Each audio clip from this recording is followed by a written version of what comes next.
So here we have the Mazda MX5 on a 59 plate. So I'm going to start off by showing you around the outside of the car, and then we'll hop in and run through some controls on the inside of it.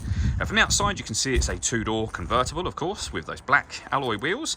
Let's start off inside the boot and then work our way around the rest of the car from there. As we approach the back of the car, you can see, given that it's a small convertible, we have plenty of boot space available. Okay, so we're just going to work our way back round to the front of the car, and then we'll hop in and run through some controls on the inside from there. But now that we've done a full circle of it, you can see it's in lovely condition the whole way round.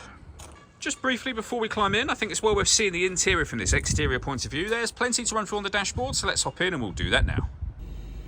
Okay, now that we're inside the car, we're going to start with the dials. On the far left-hand side, we have the fuel gauge, then the rev counter, the oil temperature, the speedometer, and the coolant temperature gauges.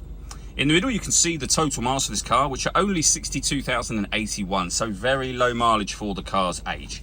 If we back out to the steering wheel, we have stereo controls on the left-hand side, and then we have cruise control over on that right-hand side. The main stereo itself is over in the center just here. We have AM and FM radio, a CD player, as you can see. This car's also got auxiliary input as well, and then the main volume for the stereo can be found over on the left-hand side just here. Below that, we have the air conditioning, so you can determine the direction the air is being distributed in, the temperature, and the fan speed.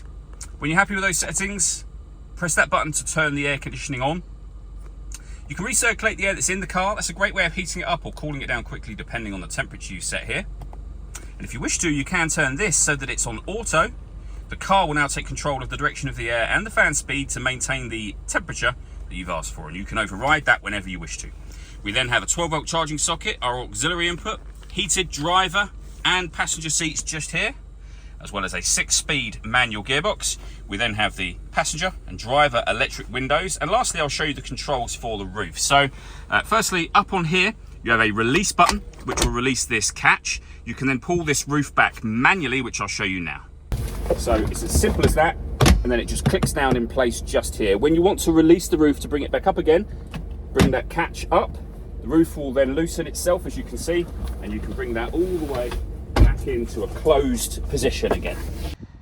All that leaves me to say is thank you for taking the time to watch this video. If you'd like to come and see the car in person and have a test drive, please feel free to give us a call here at Surrey Specialist Cars. We'd love to hear from you soon.